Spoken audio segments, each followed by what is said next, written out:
Imagine this: someone hands you a balloon, bright, hopeful, full of air, and then suddenly, with no warning, pops it right in your face. That jolt of shock, the sting of surprise, the tiny fragments falling around you, few experiences capture the feeling of emotional pain like rejection does. But what if I told you that for some people, rejection doesn't just roll off like water on a duck's back?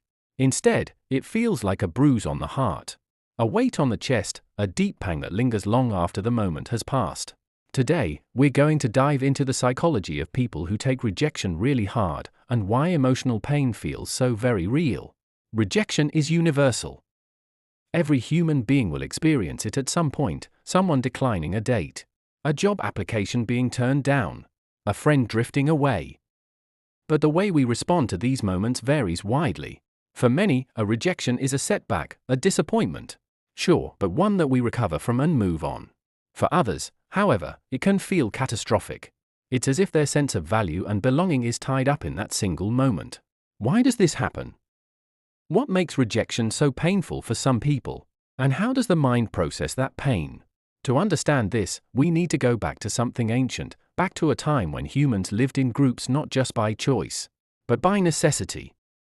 For our ancestors, being part of a group meant protection, survival, food, and eventually, reproduction. Exclusion from the tribe wasn't just emotionally painful, it could be deadly. Over thousands of years, the human brain evolved to treat social rejection as something deeply threatening.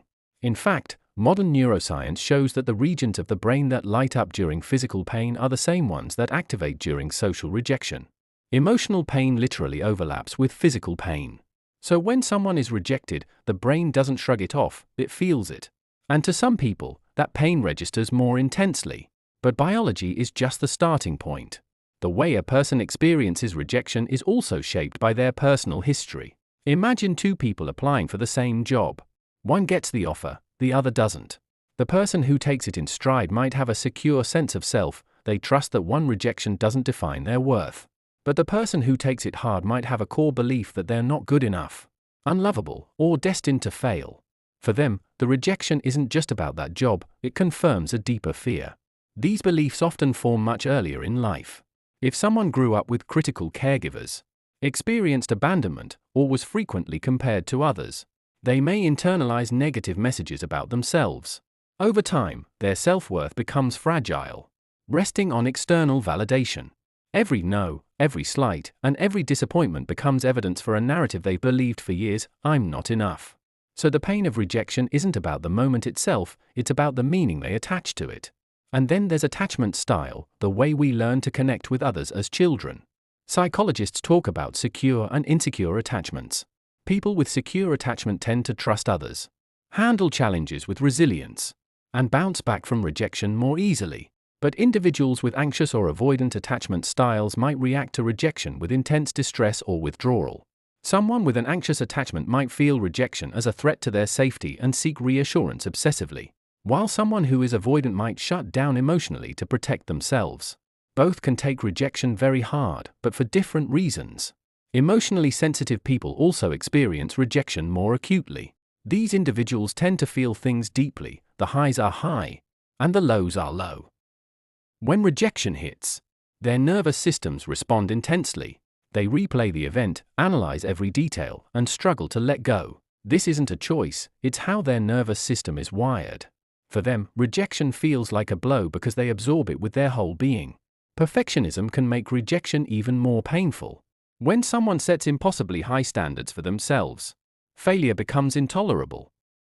They might equate rejection with personal failure, seeing it as proof that they are flawed or incompetent. Instead of viewing rejection as a redirection, they see it as a verdict. And when that verdict lands, it stings. But let's pause here. Because while all of this might sound heavy, and it is, it's not all doom and gloom. Understanding why rejection hurts so much gives us insight into how to heal from it. Pain is not a permanent sentence. First, recognizing that rejection triggers real pain is important. Too often we hear phrases like "just get over it" or "if it's no big deal." But for someone who feels deeply, those words can invalidate their experience. Emotional pain deserves acknowledgement, not dismissal. Giving ourselves permission to feel hurt is the first step toward healing. Second, reframing rejection can transform how we experience it. Instead of seeing rejection as a confirmation of personal inadequacy, it can be reframed as information, something that tells us about preferences, timing, or fit. A job rejection might simply mean the role wasn't the right match, not that you lack value. A romantic rejection could mean that person wasn't the right partner, not that you are unlovable. The difference in meaning makes all the difference in the world. Practicing self-compassion is another powerful tool. When we're hurt, we often beat ourselves up, criticizing, comparing, and ruminating. But self-compassion invites us to speak to ourselves with kindness, as we would to a friend who's hurting. Instead of "I'm a failure," we learn to say, "This hurts, and it's okay to feel that." That simple shift can calm the nervous system and reduce the sting of rejection. It's also important to build resilience, strengthening our emotional muscles so we can recover more quickly. Resilience isn't about never feeling pain. It's about bouncing back. We do this by nurturing supportive relationships, engaging in activities that reinforce our sense of self-worth, and challenging the negative beliefs that intensify rejection wounds. And finally, expanding our identity beyond external validation helps immensely. When our sense of self-worth depends solely on others' approval, every rejection feels like a collapse.